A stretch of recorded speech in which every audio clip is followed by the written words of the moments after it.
Hi everyone, स्वागत है आपका हमारे चैनल एजुकेशन लाइब्रेरी में।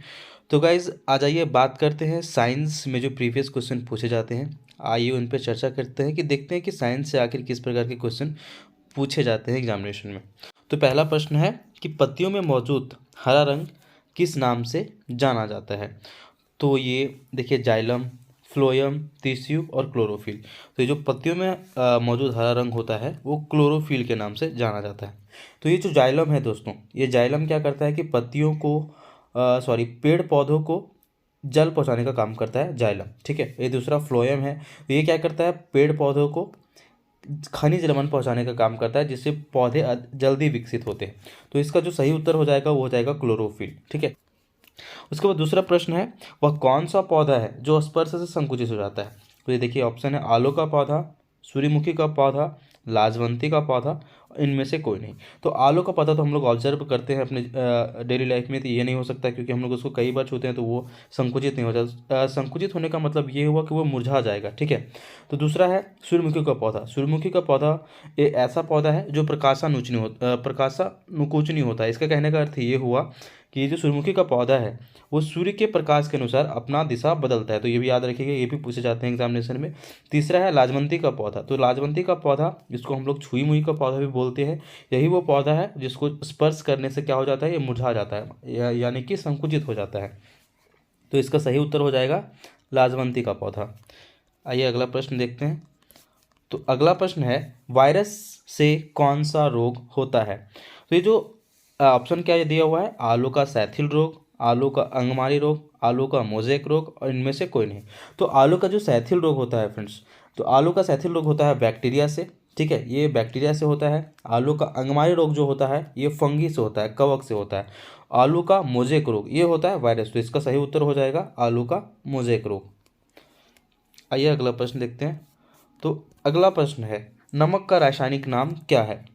Hydrogen chloride, sodium carbonate, sodium hydrogen carbonate, sodium chloride. तो इसका जो सही उत्तर हो जाएगा सोडियम क्लोराइड हो जाएगा 4। अगला प्रश्न है, निम्न में से कौन सा अंतःस्रावी तंत्र का हिस्सा नहीं है। थाइमस, एड्रिनल ग्रंथि, लार ग्रंथि, पिनियाल ग्रंथि। तो इसका सही उत्तर हो जाएगा लाल ग्रंथि। लाल ग्रंथि जो है अंतःस्रावी तंत्र का हिस्सा नहीं है। ठीक है। अगला प्रश्न देखते हैं, डीएनए का पूर्ण रूप क्या है। डीएनए का पूर्ण रूप क्या है। Dionucleic acid, delta nucleic acid, deoxyribonucleic acid, इनमें से कोई नहीं। तो इसका सही उत्तर हो जाएगा डाईऑक्सी राइबोन्यूक्लिक एसिड। ठीक है। अगला प्रश्न देखते हैं, ऐसा कौन सा पक्षी है जो शांति का प्रतीक है। कौवा, मोर, उल्लू, कबूतर। तो ये जो इसका आंसर हो जाएगा कबूतर। अगला प्रश्न है, मानव शरीर की सबसे लंबी हड्डी कौन सी होती है। ठीक है। तो टीबिया, रेडियस, फीमर, अल्ना। तो जो मानव शरीर की जो सबसे लंबी हड्डी होती है फ्रेंड्स, वो फीमर होती है, सबसे लंबी हड्डी। अगला प्रश्न है, निम्न में से कौन सा परिसंचरण प्रणाली का हिस्सा नहीं है। तो कोशिकाएं, धमनियां, सिराएं। ठीक है। ये तीनों नाम ऐसा लग रहा है जाना पहचाना लग रहा है, मतलब ये जो तीनों नाम है ये परिसंचरण प्रणाली का हिस्सा है। ये इसमें जो विल्ली है ये इसका सही उत्तर हो जाएगा कि ये परिसंचरण प्रणाली का हिस्सा नहीं है। अगला प्रश्न है कि सोडियम हाइड्रोक्साइड का उपयोग खाली स्थान के लिए नहीं किया जाता है। तो सोडियम हाइड्रोक्साइड का उपयोग किसके लिए नहीं किया जाता है। तो इसका सही उत्तर हो जाएगा अचार परिरक्षित करने के लिए। हम लोग अचार को मतलब कि सेफ रखने के लिए सोडियम हाइड्रोक्साइड का प्रयोग नहीं करते हैं। ठीक है। साबुन बनाने के लिए इसका उपयोग किया जाता है, अखबार बनाने के लिए इसका उपयोग किया जाता है, धातुओं की चिकनाई हटाने में भी सोडियम हाइड्रोक्साइड का उपयोग किया जाता है। अगला प्रश्न है, एजी एक महंगी, नर्म, सफ़ेद और चमकदार धातु है जिसे आमतौर पर खाली स्थान के रूप में जाना जाता है। तो वो कौन सा हो जाएगा, चांदी। ठीक है। चांदी एक महंगी, नर्म और सफ़ेद धातु है जिसे आमतौर पर चांदी के रूप में जाना जाता है। ठीक है। अगला प्रश्न है खाली स्थान मानव शरीर की सबसे छोटी हड्डी है। तो मानव शरीर की सबसे छोटी हड्डी कौन सी होती है दोस्तों, तो वो होती है कान की हड्डी। कान की हड्डी जो होती है मानव शरीर की सबसे छोटी हड्डी होती है। अब देखते हैं अगले प्रश्न के बारे में। तो अगला प्रश्न है, खाली स्थान पौधों में जल परिवहन का कार्य करता है। जैसे कि मैंने पहले बताया था आपको पहला प्रश्न में कि जो जाइलम है वो पौधों में क्या करता है, जल पहुंचाने का काम करता है। तो इसका सही उत्तर हो जाएगा फ्लोएम, सॉरी जाइलम। अगला प्रश्न है, निम्न में से कौन सी मिश्रित धातु नहीं है। निम्न में से कौन सा मिश्रित धातु नहीं है। इसका ऑप्शन दिया हुआ है टांका, पीतल, कांसा, चांदी। तो इसका जो सही उत्तर हो जाएगा ये चांदी। चांदी कोई मिश्रित धातु नहीं है। ठीक है। अगला प्रश्न है, पत्ते का वह भाग जो इसे तने से जोड़ता है। तो पत्ते का जो ऊपरी भाग, जो ऐसा कौन सा भाग है जो उसको तना से जोड़ कर रखता है। नस, अणुपूर्ण, डंठल, इनमें से कोई नहीं। तो इसका जो सही उत्तर हो जाएगा फ्रेंड्स वो हो जाएगा डंठल। ये जो डंठल है ये पत्ते को तने से जोड़ के रखता है। अगला प्रश्न है, निम्नलिखित में से कौन सी गैर आवश्यक जीवन प्रक्रिया है। उत्सर्जन, संचारण, पोषण, प्रजनन। तो उत्सर्जन तो हमारे जीवन प्रक्रिया में आता है, पोषण भी आता है, प्रजनन भी आता है। ठीक है। तो इसका जो सही उत्तर हो जाएगा वो संचारण।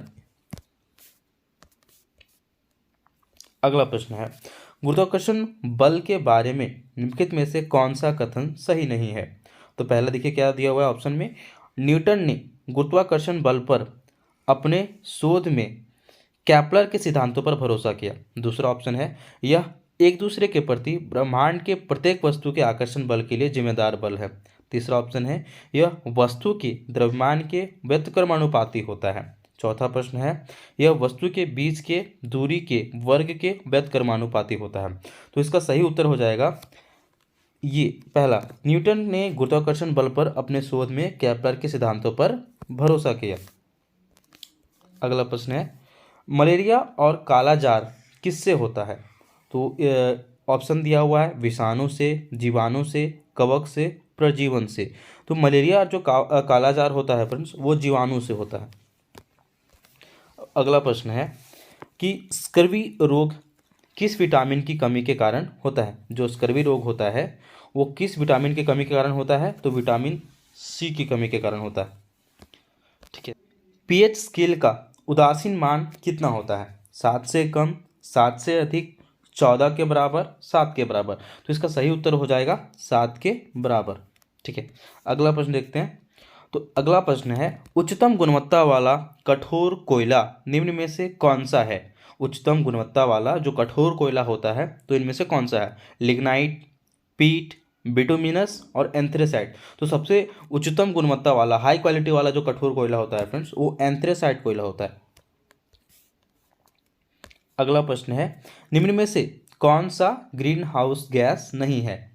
Nitrous oxide, methane, organ, carbon dioxide. तो इसमें से जो सही उत्तर हो जाएगा कौन नहीं है। तो जो नाइट्रस ऑक्साइड है ये ग्रीन हाउस गैस है, मीथेन भी ग्रीन हाउस गैस है, आर्गन भी ग्रीन हाउस गैस है। तो इसका सही उत्तर हो जाएगा कार्बन डाइऑक्साइड। ये एक ग्रीन हाउस गैस नहीं है। अगला प्रश्न है, हमारे भोजन में आयोडीन युक्त नमक होना क्यों महत्वपूर्ण है।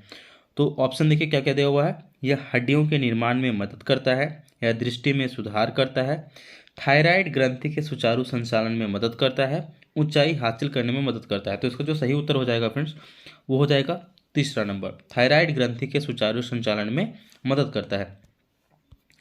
अगला प्रश्न है, इमली में मौजूद अम्ल का नाम बताइए। Lactic acid, tartaric acid, amino acid और साइट्रिक एसिड। तो इसमें जो सही उत्तर हो जाएगा वो हो जाएगा टार्ट्रिक अम्ल। ठीक है, ये हो जाएगा इसका सही उत्तर। अगला प्रश्न है, जब बल दो सतहों के बीच सापेक्ष गति का प्रतिरोध करता है तो इसे खाली स्थान कहा जाता है। देखिए ये कहना क्या चाह रहा है कि जब जो बल है दो सरफेस के बीच एक सापेक्ष गति करता है, ठीक है, तो सापेक्ष गति का प्रतिरोध करता है तो इसे क्या कहा जाता है।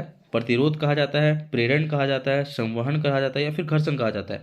तो इसका जो सही उत्तर हो जाएगा वो फ्रिक्शन फोर्स यानी कि घर्षण, इसे घर्षण कहा जाता है। ठीक है। तो अगला प्रश्न है, जल मिश्रित एसिटिक अम्ल आमतौर पर किस नाम से जाना जाता है। जो जल मिश्रित एसिटिक एसिड होता है वो आमतौर पर किस नाम से जाना जाता है। ओलियम, फिटकरी, नीला विट्रियल या सिरका। तो इसका जो सही उत्तर हो जाएगा वो हो जाएगा सिरका। ये सिरका के नाम से जाना जाता है। अगला प्रश्न है, प्रकाश के उद्दीपन के कारण पौधे में होने वाली गति क्या कहलाती है? कि प्रकाश के उद्दीपन के कारण जो पौधों में गति होती है वो कौन सी गति होती है? प्रकाशानुवर्तन, श्वसन, गुरुत्वानुवर्तन, गुरुत्वीय अनुचलन। तो इसका जो सही उत्तर हो जाएगा ये हो जाएगा प्रकाशानुवर्तन। अगला प्रश्न है, किस प्रकार सूक्ष्म जीव टाइफाइड का कारण बनता है? किस प्रकार सूक्ष्म जीव है वो टाइफाइड का कारण बनता है? ऑप्शन दिया हुआ है कवक, जीवाणु, प्रोटोजोआ, वायरस। तो इसका सही जो उत्तर हो जाएगा वो हो जाएगा जीवाणु। ठीक है। अगला क्वेश्चन है, निम्नलिखित में से कौन सा कथन एंजियोस्पर्म के बारे में सही नहीं है? पहला ऑप्शन दिया हुआ है अंकित तने, पत्ते, जड़ें होती है, फूलों के प्रजनन अंग होते हैं, प्रजनन करने से पहले उन्हें परागकण से गुजरना पड़ता है। चौथा, कॉर्निफस, साइकेटस और गिनग्गो एंजियोस्पर्म के उदाहरण है। तो ये इसका सही उत्तर हो जाएगा। इसका सही उत्तर हो जाएगा 4। अगला प्रश्न है, एसिड और क्षार का एक विशेष गुण एक दूसरे के गुणों को खालिस्तान की उनकी क्षमता है। ऑप्शन दिया हुआ है परिशोधित करने की, क्रिस्टलित करने की, निष्प्रभावित करने की, अपनाने की। तो इसका जो सही उत्तर हो जाएगा ये तीसरा हो जाएगा, निष्प्रभावित करने की। वीडियो देखने के लिए बहुत बहुत धन्यवाद दोस्तों, और ऐसे और वीडियो के लिए हमारे चैनल को सब्सक्राइब कीजिएगा। Thank you.